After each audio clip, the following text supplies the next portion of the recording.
వాళ్ళు ఉన్నారు. మాధవి గారు, ఈటెల రాజేందర్ గారితో కండవ కప్పుకోవాలని హైదరాబాద్ నుంచి ఇక్కడికి ఎందుకు వచ్చారు? ఇప్పుడు అన్యాయాన్ని ఎదిరించడానికి నిలబడిన ఏకైక వ్యక్తిగా ఈటెల రాజేందర్ అన్న ముందుకు వెళ్తున్నారు.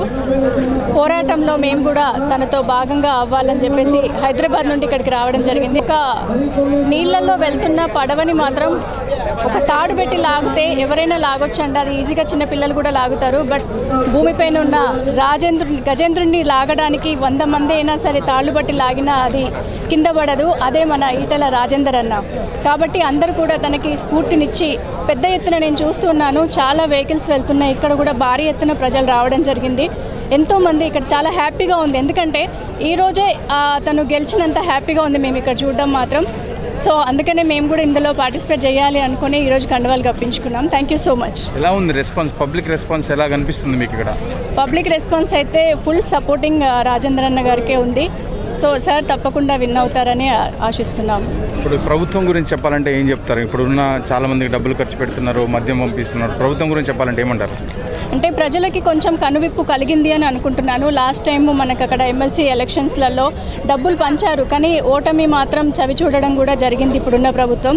ఇక్కడ డబ్బులకి అతీతంగా అంటే ప్రేమకు మాత్రమే మనకి ఇక్కడ ప్రజలు కనిపిస్తూ ఉన్నారు.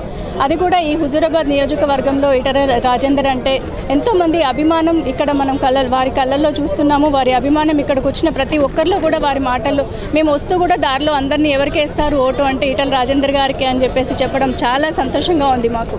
హుజూరాబాద్ ప్రజలకు ఏం చెప్తారు మీరు? హుజూరాబాద్ ప్రజలందరూ కూడా ఈ రోజైతే ఏ మాట మీద ఉన్నారో ఈ రోజు వరకు ఎలక్షన్స్లో కూడా కమలం గుర్తుకే ఓటు వేసి ఈటెల రాజేందర్ అన్న గారిని గెలిపించవలసిందిగా కోరుతున్నాము. ఎందుకంటే అది మీకు ప్రయోజనకరంగా ఉంటుంది. తను గెలవడం వల్ల ఎన్నో లాభాలు మీకు చేకూరుతాయి. ఉద్యోగం లేని వాళ్ళకు ఎంతోమంది ఉద్యోగాలు పొందడం జరుగుతుంది. స్టూడెంట్స్కి కానీ పేదవాళ్ళకి కానీ అందరికీ కూడా చాలా ప్రయోజనకరంగా ఉంటుంది. మీరేం చెప్తారు మేడం ఇక్కడ ఉన్న పరిస్థితి? మేము ఈటెల రాజేందర్ గారు సార్ గురించి అభిమానంతో ఇక్కడికి వచ్చాము. ఆయన భారీ మెజారిటీతో ఇక్కడే కదా ఎక్కడైనా గెలవాలని కోరుకుంటున్నాం. గెలిస్తే ఈటెల రాజేందర్ గారు గెలిస్తే ఏం మార్పు వస్తుందని అడుగుతున్నారు? మార్పు వస్తుందండి.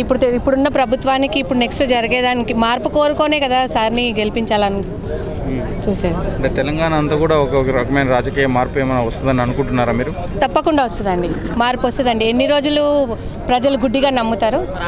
ఇప్పుడైనా కనువిప్పు కలిగి సార్ని భారీ మెజారిటీతో గెలిపించాలని కోరుకుంటున్నాను.